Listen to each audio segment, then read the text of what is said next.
They might think that there's a lot of institutional capture of both government and corporations. So both all of the MAGA supporters and the far, far left might think that corporations don't have our best interest at heart and the government is corrupt and captured by lobbyists. You'll see a lot of overlap there. Right. I think that sometimes there's a couple things. One, this is something I feel like I've discovered. People have no principles. I think that people are largely guided by whatever is kind of satisfying them or making them feel good at the time. I think that's a really important thing to understand because people's beliefs will seem to change at random. If you're trying to imagine that a belief is coming from some underlying principle or is governed by some internal, like moral or reasonable code or whatever. I think generally there are large social groups and people kind of follow them along from thing to thing, which is why you end up in strange worlds sometimes where, like the position on vaccines and being an anti-vaxxer might have been seen as something, 10 years ago as kind of like a hippie leftist. And now maybe it's more like a conservative or it's associated more with like MAGA Trump supporters or whatever.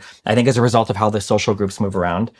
When it comes to you mentioned this like gigantism thing. That's another thing where I'm not sure if people actually care about gigantism or if they're using it as a proxy for other things that they don't like.